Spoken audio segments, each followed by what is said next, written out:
Ce magazine vous est offert par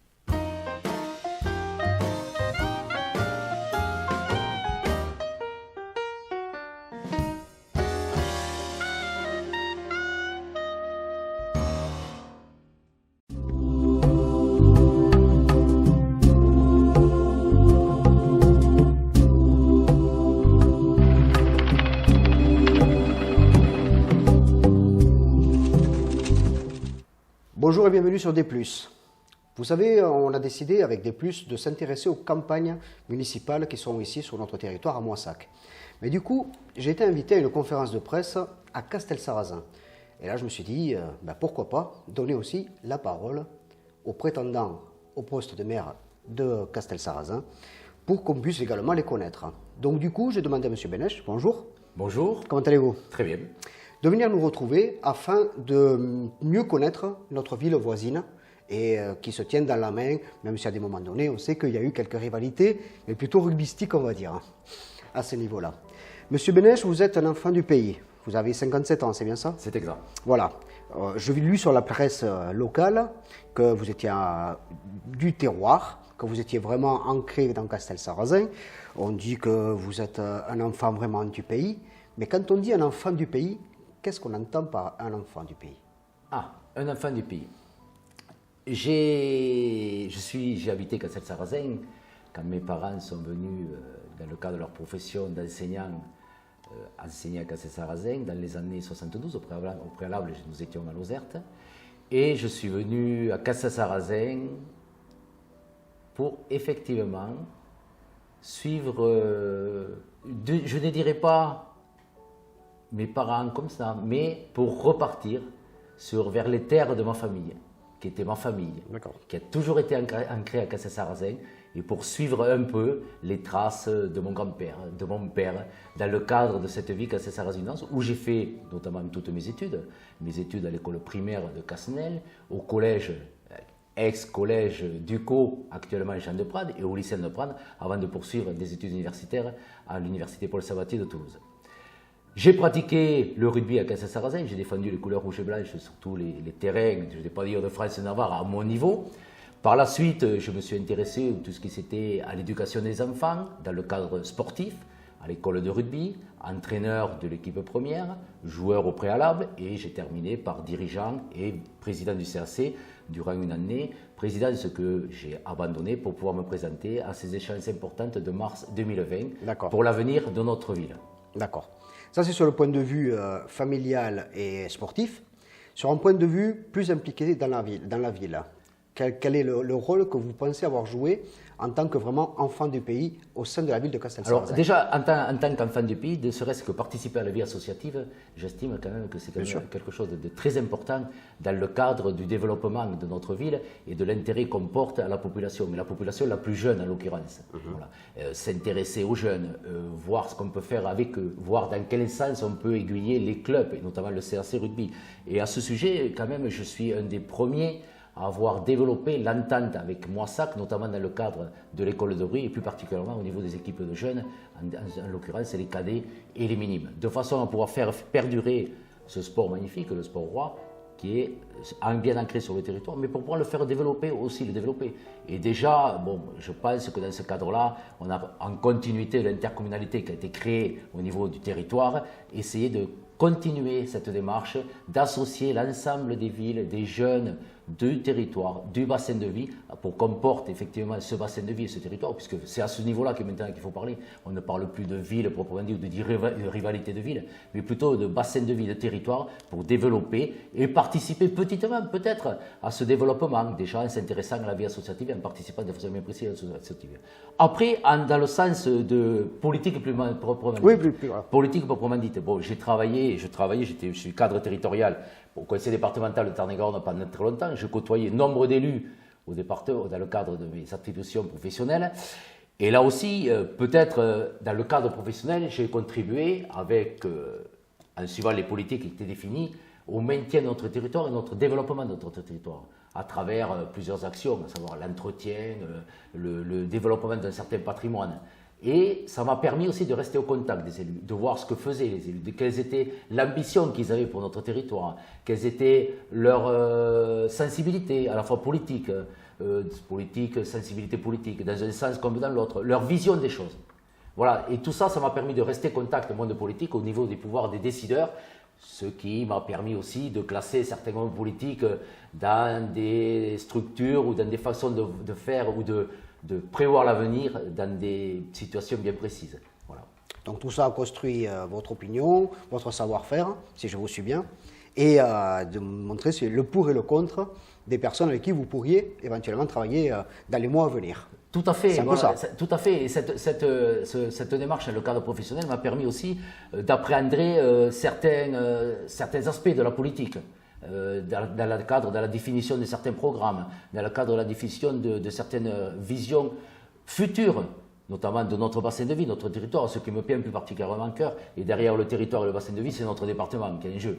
Bon, avec une place stratégique au cœur de l'Occitanie maintenant, je pense quand même qu'on a quelque chose à développer et quelque chose à faire de notre territoire et plus particulièrement de notre bassin de vie. Justement, quand on voit Castelsarrasin, si on se focalise un petit peu plus sur la ville en elle-même, on voit, moi j'avais des chiffres 2015, juste avant l'interview, on m'avait dit les chiffres de 2017 que vous avez, on a quand même 18%, 17% de chômage dans la population active, alors qu'en France on tourne plutôt les alentours de 11, 12 actuellement. On a beaucoup de retraités et même des jeunes qui sont inactifs à ce niveau-là. On a une population qui est autant vieillissante que jeune, quelque part, j'ai l'impression en Castel, aujourd'hui par rapport aux chiffres que j'ai. Donc je me dis que par rapport à ce pôle attractif qu'on veut mettre en place à Castel, cette proximité avec Toulouse, finalement on n'y arrive pas. Enfin, on n'y est pas arrivé finalement. Parce qu'à chaque fois on dit ça sera mieux demain. Donc quel est votre point de vue là-dessus, sur la ville en elle-même, de l'état actuel de cette ville? Je pense que pour arriver à quelque chose, il faut se donner les moyens. Il faut s'investir. Il faut effectivement se battre. Il faut aller au-devant de combats, parfois difficiles. Mais ça, c'est une volonté. Si nous n'avons pas en tant qu'homme politique cette volonté, on va rester en l'état. Notamment, et là je voulais préciser une chose, c'est-à-dire au niveau de ma liste et de mes colistiers, ce qui nous réunit, c'est servir Castel et ses administrés. Voilà. C'est l'essence même de notre fondement. Et ça, avec des forces, avec des valeurs, de générosité, de lien social, où l'humain sera présent. Et cette volonté, nous allons la retranscrire sur le terrain. Effectivement, si on s'aperçoit, si on baisse les bras, ou si on n'a pas la volonté, ou si derrière soi, on n'a pas une équipe de personnes compétentes qui veulent s'investir pour la ville, qui ont les valeurs de la ville ancrées en soi, on n'y arrivera pas. Bien sûr. D'autant plus que nous, on est là pour défendre l'intérêt général. Il n'y aura pas d'intérêt particulier. Il n'y aura pas d'intérêt particulier à défendre, ou d'intérêt d'un groupuscule, ou d'intérêt de minorité. Il n'y aura aucun intérêt. Nous, on sera là pour défendre l'intérêt général, pour défendre notre commune. Il faut que Castel se redevienne le poumon de l'ouest du département. C'est impératif. Pourquoi c'est impératif? Actuellement, nous avons quand même, sur cette circonscription, un danger. Il y a un gros nuage noir. C'est le vote Front National par rapport aux dernières échéances électorales. Et là, je voudrais dire que nous sommes à un tournant politique. Un tournant politique sur le bassin et sur le département. Si, actuellement, suite aux élections municipales, il n'y a pas des personnes qui soient capables de s'engager, de faire face au Front National, de se mettre en opposant au Front National, de mettre tout en œuvre au sein de nos collectivités, que ce soit, comme je vous ai dit, le département, que ce soit la communauté de communes, que ce soit la commune, le Front National irriguera l'ensemble de notre circonscription et ce sera dramatique pour nous. Ça, il ne le faut pas. Donc, il ne le faut pas. Il nous faut des personnes qui s'opposent, des personnes avec du combat, des personnes avec du cœur, pour faire vivre nos valeurs, pour que nos valeurs républicaines perdurent. Et ça, il est impératif. Ces élections sont un virage politique. Vous me parlez du RN. Très sincèrement, je pense que les gens qui vont écouter cette interview vont souvent se dire oui, on connaît le RN ou les difficultés que ça peut engager. Par contre, on ne sait pas quelle est la difficulté pour un élu ou un futur élu d'avoir une peur, parce qu'il y a que le mot il est là, parce que vous dites d'avoir le RN au pouvoir ou en tout cas à la tête de la ville. Qu'est-ce qui vous fait peur dans ce parti ou dans cette idée de dire attention, il ne faut pas que le RN ne passe. Pour que les gens comprennent bien. Je pense que quand on est un homme politique, il faut être clair, transparent et franc. Voilà. Ça, c'est la base. Ils ne le sont pas, d'après vous. Ils ne le sont pas. Ils avancent à visage caché. Quand on a une carte, quand on est engagé politiquement dans un parti, je pense qu'il est clair de se battre avec ses armes. D'accord. Et là, je ne supporte pas les personnes qui avancent avec des visages cachés. Je ne supporte pas les personnes qui ont 36 discours. Je vous donne des exemples. Si vous êtes élu de maire, vous allez voter une motion dans une communauté de communes contre la disparition de tout ce qui concerne les finances, les services publics et notamment ce qui concerne les trésoreries. Vous faites 20 km, vous allez à Montauban et vous votez une motion pour la fermeture. Quelle est la logique, quelle est la démarche politique? Quelle est la démarche politique? Est-ce qu'on peut faire confiance à ce genre de personnages qui tournent en fonction des situations, qui s'adaptent à ces situations comme des girouettes? Je pense qu'à un moment donné, il ne faut pas mentir à l'électorat. Et le mensonge électoral, un jour ou l'autre, ça se retourne contre nous. Tant et si bien qu'on n'aura plus rien, à combattre, si ce n'est le Front National. Et là, il faut être clair. La démarche, elle est claire chez nous, au niveau de la liste, au niveau de l'ensemble de mes colistiers. Il faut que Castel redevienne le poumon, il faut qu'on redynamise Castel. Il ne faut pas que Castel soit, comme le précise dernièrement une étude qui a été faite par un bureau d'études dans le cadre de la réalisation du projet Bourg-Centre, où Castel est une ville qui se paupérise, Castel est une ville où il n'y a plus d'activité, Castel est une ville où un commerce est morne. Tout ça, c'est écrit noir sur blanc. Et ça sera présenté lors de la campagne électorale à tous les habitants de Castel-Sarrazin. Et c'est la raison pour laquelle notre programme s'articulera autour de ces notions d'attractivité, de développement et en contrepartie, dans une démarche tout à fait normale d'élu politique qui prend ses engagements et qui les respecte.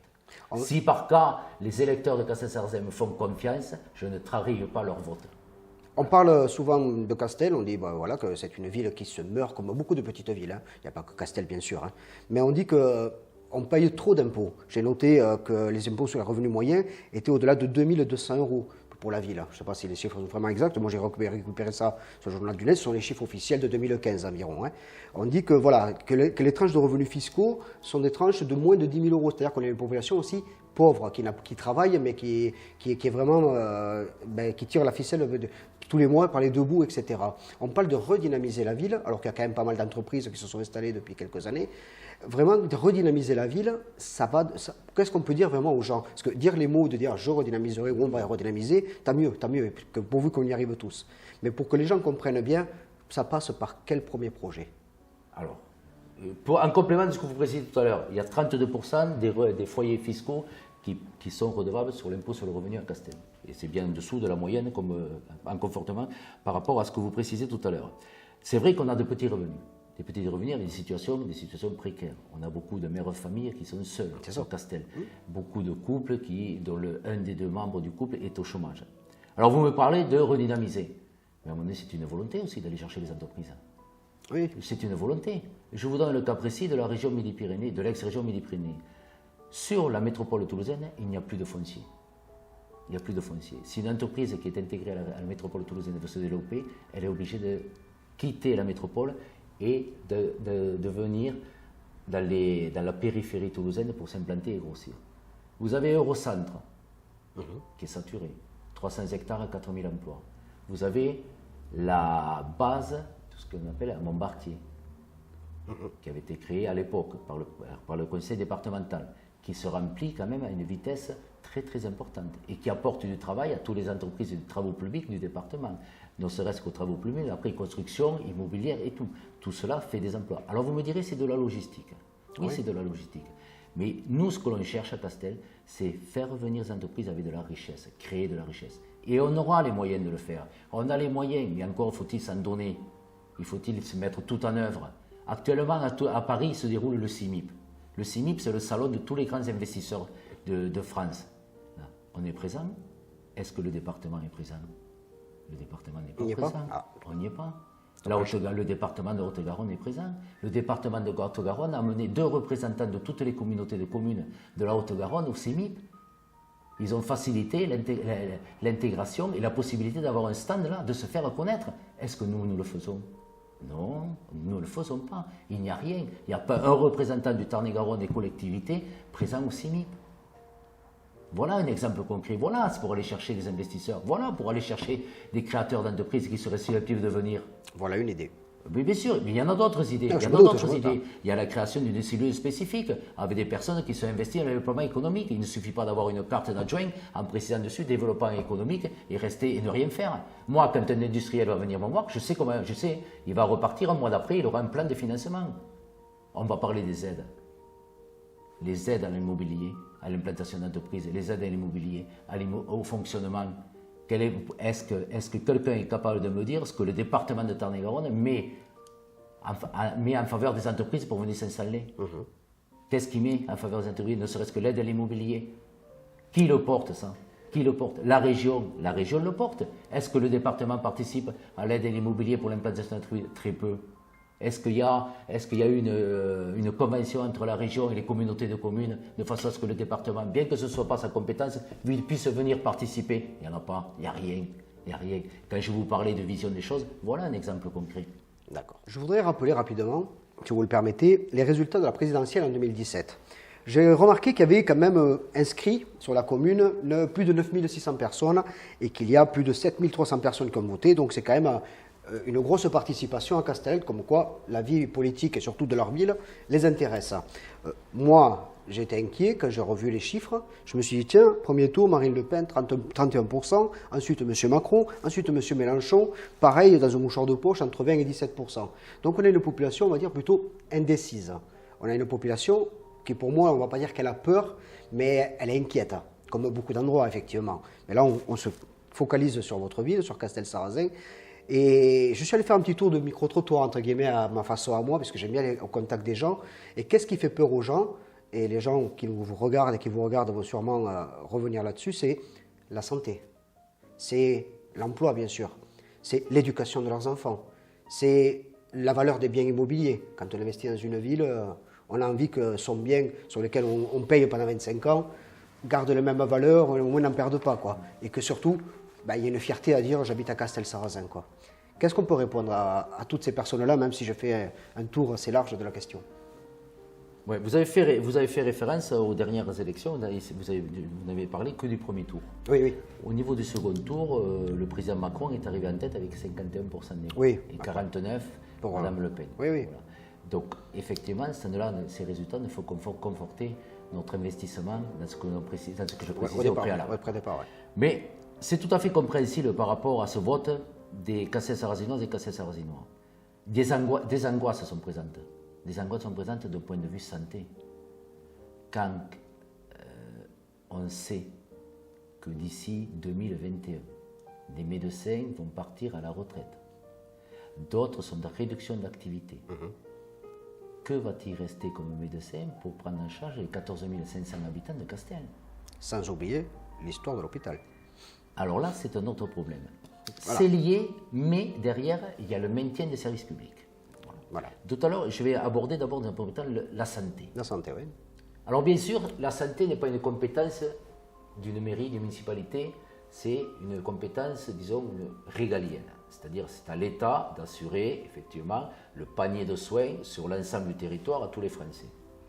Mais quand on est maire d'une commune, quand on sait que en fin 2021, sur 10 médecins, 4 vont partir à la retraite, 1 sera en réduction d'activité, quand on sait que la disparition de 3 médecins engendre 10 consultations de plus par jour sur chaque médecin restant, avec 20 minutes par consultation, ce qui fait 200 minutes, ce qui fait quand même plus de 3 heures, ils vont terminer à quelle heure? Ils vont terminer à 23 heures. Ce n'est plus possible de vivre comme ça. Au préalable, ça l'était en milieu rural par rapport à l'investissement des médecins pour le maintien de leur activité, parce qu'ils avaient quand même une culture de terroir. Maintenant, ce n'est plus possible. Et quand on est maire d'une commune, il ne suffit pas qu'en 2013, on précise, vous allez voir, pour l'investissement, pour un bâtiment hospitalier ou un bâtiment de santé, on va aller voir, nous sommes en 2020, rien n'a été fait. Rien n'a été fait.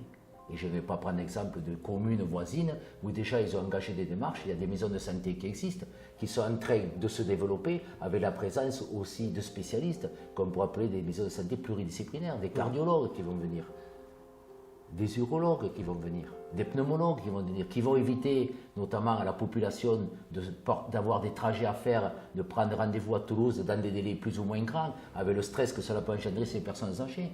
Toutes ces personnes-là, tous ces spécialistes, ils viennent tous les 15 jours, toutes les 3 semaines, mais on a une tranquillité d'un point de vue santé. Comprenez l'angoisse des Castelsarrasinois à l'heure actuelle, l'angoisse du patient qui va chez le médecin lui rend son dossier, il doit trouver un médecin. Quelle est sa seule issue? Il n'a pas d'issue. Je vais vous donner un exemple concret. J'ai pris contact avec les médecins cassez-sarrasinois. L'autre soir est arrivé un couple, quand on était là, en pleurs. Le père et la mère et les 2 enfants. Ils avaient fait le tour des médecins cassez-sarrasinois, personne ne voulait les prendre. Le médecin, qui était avec nous, les a pris en consultation à 20h le soir. Mais ça, ce n'est plus possible. Comment voulez-vous développer un territoire, assurer la gestion du territoire, être attractif si on n'est pas en mesure d'offrir des médecins? Alors bien sûr qu'il y aura des actions à faire, bien sûr que ça prendra du temps, mais il faut s'engager, il faut aller au combat, il faut aller chercher des solutions. Et ces solutions, elles existent, puisque des villes de moins d'importance, ils sont arrivés à le faire. Et nous, non. Si on fait un recensement autour de Castel, nous avons des maisons de santé à peu près partout. Quelle est la seule ville où il n'y a rien de prévu? C'est la sous-préfecture. Sous-préfecture, et tout à l'heure vous engagez la question du maintien de l'hôpital de Moissac. Oui. Pour moi, l'autre jour, il y a eu une réunion de défense à l'hôpital Moissac, où nous étions présents avec Michaud Listier à Moissac et à Castel. Et j'ai posé la question à la tribune, où étaient présents des élus d'une certaine majorité. Mais qui en veut à l'hôpital de Moissac? Quelle est la raison d'affaiblir l'hôpital de Moissac? Il faut qu'on soit clair, il faut qu'on soit transparent en politique, il faut qu'on soit transparent dans ses démarches. On ne peut pas aménager le chèvre le chou et tromper les électeurs éternellement. Alors qui en veut alors du coup? Mais je pose la question, Il n'est pas normal qu'on tiraille l'hôpital de Moissac comme ça, sachant que ça fait 1 an, là aussi, ça fait 1 an, comme c'est suite à la disparition d'un médecin, d'un chirurgien viscéral, qu'il n'y aura plus de viscéral. Et là, on se réveille maintenant. Mais après, ça va être l'ambulatoire qui va être touché, ça va être le bloc qui va être touché. Et un jour, on va nous préciser que les urgences vont être fermées. C'est ça. Et qu'il faudra aller au plus près, et le plus à près, Montauban. C'est à Montauban. Montauban qui va peut-être se développer avec d'autres ambitions. On n'en sait rien. Est-ce que vous avez peur de ce grand Montauban? Parce que souvent, on entend dire que tout est fait pour attirer les entreprises toulousaines à Montauban, que, bien sûr, pareil pour l'hôpital, etc., on risque de construire un pôle plus important à Montauban, qu'on va construire du logement à Montauban. On a l'impression que Montauban est en train de tout absorber par rapport à sa sous-préfecture, ou même par rapport ici à Moissac. On a l'impression qu'on n'arrive pas à vraiment engager quelque chose qui soit lien entre la grande ville et les plus petites, qui sont les petites sœurs, on va dire, de la grande métropole, mais pour que ce soit en lien et que ce soit en union pour le département. On a l'impression qu'il va y avoir la ville et la campagne. Alors, ce phénomène est présent sur l'ensemble du territoire français à l'heure actuelle. Quand on entend le discours de M. Macron, il a pris conscience qu'il y avait le monde rural. Après, il a effectivement les mouvements des Gilets jaunes, puisqu'il a fait tous ces grands débats, qui est allé au plus profond de la campagne française, au contact des maires qu'il avait dédaigné pendant longtemps, les considérant comme quantité négligeable. Il s'est aperçu effectivement s'il y avait bien un mandat qui était important aux yeux des Français, c'était le mandat de maire. Et ça, c'est une volonté politique. C'est la politique liée au maintien des services publics. Moi, je suis pour le maintien des services publics. Pourquoi? Ça permet une équité de traitement de l'ensemble des Français sur l'ensemble du territoire. Et ça, c'est impératif. Et on se battra toujours. Quand je vois un maire qui signe une motion pour supprimer la perception de Cassel-Sarrazin, je m'offusque. Parce que ça manque de transparence. Je connais quand même un nombre d'élus, un nombre de votants Cassel-Sarrazinois des sensibilités de gauche qui ont voté M. Béziers, qui après est allé porter sa voix à d'autres personnes au sein du conseil départemental, en l'occurrence. Voilà. Et un élu qui ne se bat pas pour son service public, c'est inadmissible. Il faut se battre pour le maintien de Moissac. Après, vous précisiez l'influence de Montauban. Mais c'est une chance d'avoir Montauban dans le département. Montauban, c'est la seconde ville de Midi-Pyrénées. Montauban qui se développe, qui ne s'étouffe pas, contrairement à ce que disent d'autres. Mais c'est une chance. Il faut travailler avec Montauban la main dans la main. Je ne parle pas de position politique, mais il faut travailler. Qu'on ait des retombées. Prenons l'exemple de la métropole toulousaine, à une autre échelle, la métropole toulousaine. Mais regardez toutes les petites villes, entre guillemets, en périphérie, si elles ne récupèrent pas des retombées de la situation de Toulouse. On a l'impression des fois que c'est un peu dortoir. C'est dortoir, mais de moins en moins, c'est dortoir. C'est dortoir, pourquoi? Parce qu'à côté, à un moment donné, il y a un problème d'aménagement du territoire. On a tout concentré à Toulouse. Je ne vous fais pas cas de l'aérospatiale sur Blagnac et Colomiers. Ouais. Mais je prends le cas de figure. Il faut qu'on profite de la situation de Montauban. Montauban est attractif. Il faut qu'on travaille la main dans la main avec Montauban. Il faut qu'on travaille la main dans la main avec toutes les petites communes de la communauté de communes. Peut-être pas à la même échelle, mais de façon semblable. seconde ville et demie du Pyrénées dans le département. Nous sommes au carrefour de 2 autoroutes. Nous sommes presque au cœur de l'Occitanie. Nous avons des enjeux, nous avons une situation idéale pour faire profiter. Mais pour encore, faut-il avoir les moyens, faut-il avoir la carrure, faut-il avoir l'envie d'aller au contact et d'aller chercher ces entreprises et d'aller chercher ce lien avec Montauban, ce lien avec Toulouse. Pourquoi on ne travaillerait pas avec la métropole toulousaine? Pourquoi on ne travaillerait pas avec la métropole toulousaine, avec la ceinture toulousaine, dans un grand ensemble, avec la région qui se représente, qui nous permettrait d'avoir ce lien, ce catalyseur pour effectivement chercher des entreprises. Mais là, on est isolé de tout, avec notre petite politique de peu visionnaire, politique de 2 jours. On n'a pas d'ambition politique pour le département. Il faut une ambition politique pour notre département. À 40 minutes de Toulouse, à 20 minutes de Toulouse, Montauban. À 1h30 de Bordeaux. À 1h30 de Bordeaux, on était idéalement placés. Et comme la nature horreur du vide, prenons un exemple concret. Agen. Agen, ils ont déjà prévu toute la desserte routière pour la future implantation de la ligne LGV et de la gare LGV, avec une construction d'un ouvrage sur la Garonne, avec un nouvel échangeur, tout est cadré, les réserves foncières sont faites. Est-ce qu'il y a quelque chose de fait dans le département au niveau de Bressol sur l'implantation de la future gare routière? Est-ce qu'il y a des discussions qui ont été menées avec ASF? Est-ce qu'il y a des discussions qui ont été menées avec RFF pour préparer cette arrivée? On va me dire, bien sûr, la LGV ne se fera pas. Mais c'est une décennie qu'il faut pour préparer tout ça. Bien sûr. Il faut déjà l'envisager, il faut être visionnaire là-dessus. Il faut geler des terrains. Il faut prendre en compte dans le cadre de tout ce qui concerne les PLUI, dans le cadre de ce qui concerne l'aménagement du territoire. Il faut prévoir des réserves foncières, il faut le prévoir. Mais ça, c'est une vision des choses. On ne gère pas un département, on ne gère pas une commune à 2, 3 ans, on gère ça à 10, 15 ans. Et voilà où se situe le drame de Tarn-et-Garonne. C'est qu'actuellement, on n'a aucune vision des choses. On n'a rien du tout. C'est de la gestion au coup par coup. Pour rebondir à ce que vous dites par rapport au Tarn-et-Garonne, moi je vais encore être un peu plus réducteur.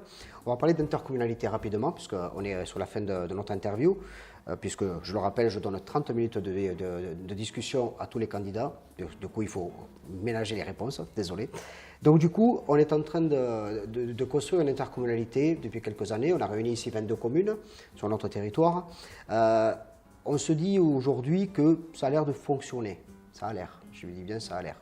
Mais pareil, si on prend des discours un petit peu parallèles, c'est l'intercommunalité ne fonctionne pas au final. On se demande pourquoi. On a l'impression que les choses qui devaient être avancées en l'intercommunalité ne se font pas. Pourquoi? Est-ce que c'est les élus qui n'arrivent pas? Est-ce que c'est un moyen financier? Vous, demain, si vous êtes maire de Castel, vous allez donc être à l'intercommunalité, ce qui est logique. Quel est le poste déjà que vous aimeriez déjà acquérir à l'intercommunalité si jamais on vous donne le choix? Et surtout, est-ce que l'intercommunalité pour vous va durer longtemps? Alors, vous évoquez 2 choses sur l'intercommunalité. L'intercommunalité Castel a pris beaucoup de retard. Dans son premier édifice, à savoir où il n'y avait que Castel et Moissac, on a pris énormément de retard par rapport aux autres collectivités, aux autres communautés de communes, aux autres communautés d'agglomération. Les autres se sont structurés, ont travaillé, ont élaboré des projets. Ces projets sont arrivés à terme, ils ont été pratiquement terminés, ils se sont construits. M. Garqui a repris tout en œuvre, a dû remettre tout en œuvre. Effectivement, d'un point de vue administratif, ça prend du temps. Il s'est battu, il se bat encore. Mais on retrouve toujours dans les discussions ces rivalités entre les petites communes et les grandes communes, Castel et Moissac. C'est ce que j'évoque. La communauté de communes, c'est issu de la loi NOTRe, avec des transferts de compétences des communes vers la communauté de communes. Nous sommes un bassin de 45 000 à 50 000 personnes sur les communautés, avec les 22 communautés. Oui. Ça fait du la monde, communauté de communes, c'est une chance. C'est une chance de l'avoir. Si ce n'est qu'il faut qu'on soit capable d'arriver à travailler ensemble entre les 2 principales villes, Castel et Moissac, et les autres petites communes. L'autre jour, j'entendais, lors de votre précédente interview, que tout allait à Castel, tout allait à Castel. Moi, peu importe tout ça. Que ça aille dans une petite commune. Petite, c'est pas péjoratif. Oui. Dans une commune de moins d'habitants. Que ça aille à Moissac, mais que ça reste sur le bassin, peu m'importe. Parce qu'un jour ou l'autre, on aura les retombées. Un jour ou l'autre, s'il y a une société, une entreprise qui s'installe à Saint-Nicolas, qui s'installe à Saint-Porquier, qui s'installent dans ces petites communes, un jour ou l'autre, les enfants ils viendront à l'école à Castel, ils viendront au collège à Castel, ils viendront au lycée à Castel. Voilà. Tout cela reste dans le territoire. C'est fini le temps où on avait une vision obtuse des choses, où il va à Castel, je vais essayer de prendre. Moi, je suis bien content que l'hôpital reste à Moissac. Et je veux que l'hôpital reste à Moissac. Je suis bien content que Moissac ait un potentiel touristique extraordinaire. Bien sûr. Voilà. S'ils arrivent à l'exploiter, on aura les retombées. On aura les retombées si on travaille la main dans le cadre d'une organisation touristique, par le canal, par la voie verte. Il faut bénéficier de tout et faire bénéficier l'ensemble des habitants de la communauté de communes de tout ce qu'on va faire. Quand je parle, et ce qui m'intéresserait, c'est le développement économique à la communauté de communes, pour revenir à votre question. Voilà. Si effectivement des entreprises viennent s'installer, les personnes ne vont pas toutes habiter à Castel, ne vont pas toutes habiter à Montauban, elles pourront irriguer des communes qui font partie de la communauté de communes.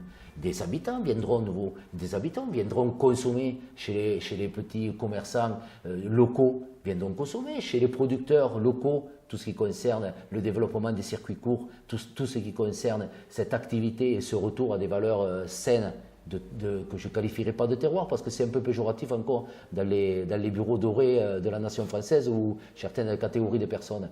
Mais voilà ce qu'il faut revenir. Il ne faut pas voir juste l'intérêt. Moi, si une entreprise vient s'installer, comme je vous l'ai dit, je suis content, on sera heureux. Il y aura une vie qui va se créer autour. On pourra animer des activités à Moissac, à Castel, des spectacles. Ces gens viendront là, ils seront proches du territoire. Mais il faut qu'on arrive à fournir, je ne dis pas un catalogue, ce n'est pas le catalogue autour, mais un panel de situations, un panel d'activités, de façon à favoriser toutes ces implantations. Il faut qu'on arrive à travailler dans la main. Et je pense qu'on arrivera. Il y a d'autres territoires français qui l'ont fait. La Bretagne l'a fait, l'Alsace l'a fait, où les communautés de communes ont déjà plus de 40 ans d'âge et tout fonctionne très bien dans le cadre d'une coopération, dans le cadre d'une liaison, dans le cadre d'une vision des choses globales. C'est ce vers lequel il faut tendre. C'est ce vers lequel il faut tendre. Il ne faut pas s'attirer, ce n'est pas parce que Castel est le plus grand qu'on va tout s'attirer. Non, l'objectif c'est de faire revenir quelqu'un sur le bassin. Et c'est là, comme je vous disais tout à l'heure, il faut travailler la main dans la main avec Toulouse, la main dans la main avec Montauban. Il ne faut pas qu'on reste, nous, ancrés sur nos traditions, sur nos façons, que je dirais, obtus ou peu visionnaires des choses. Il faut qu'on s'ouvre. Il y a des collectivités qu'on le vend en poupe, la région a pris des compétences, le département a des compétences, il faut qu'on profite de tout cela. Il ne faut pas rester, voilà. Et moi, ça, ce que je veux faire en tant que maire de Castel, je veux le développer. Et bien faire comprendre à nos élus des autres communes, des maires ou des représentants de la communauté de communes, qu'on travaille la main dans la main.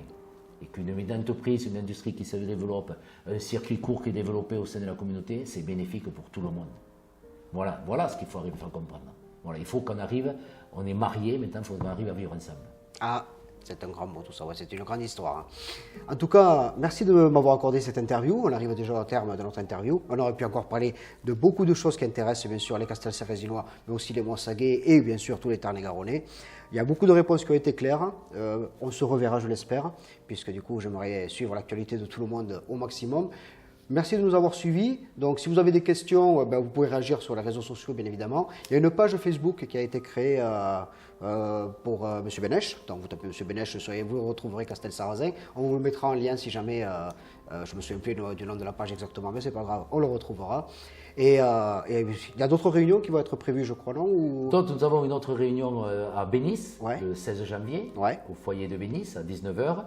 Et après, nous reprendrons nos réunions dans le cadre traditionnel de la campagne officielle à partir du 2 mars jusqu'au 15 mars. Où là, effectivement, nous visiterons avec l'ensemble de mes colistiers tous les quartiers, tout Castel, pour présenter notre programme et présenter un programme qui sera concret, pragmatique, avec des exemples bien précis d'actions que nous allons engager dès le lendemain de notre élection à Castel-Sarrazin. Les colistiers sont tous prêts? Les colistiers sont prêts. Je peux vous confirmer que la liste est terminée. D'accord. Voilà, autant d'un point de vue qualitatif que quantitatif, où l'ensemble des quartiers Castel-Sarrazin sont représentés, où toutes les couches socio-professionnelles sont représentées, avec un dynamisme certain, une moyenne d'âge qui est peu élevée, un seul candidat qui est avec nous a été conseiller municipal, les autres ce sont des personnes qui apportent des idées toutes nouvelles. Concernant tous les membres, je dirais, administratifs, tout ça, il n'y a aucun problème pour moi. Il n'y a aucun problème pour monter un dossier de demande de subvention, pour gérer l'ensemble des agents municipaux. Il n'y a aucun souci. Tout ça, on sait faire, je l'ai pratiqué assez longtemps, mes colistiers l'ont pratiqué aussi, il n'y a aucun souci par rapport à l'éventualité de se poser des questions, ils sont jeunes et tout, on sera maîtrisé et on veut faire de Castel le poumon de l'ouest du département. Merci M. Vénèche, merci à vous tous et à très bientôt sur D+. Merci.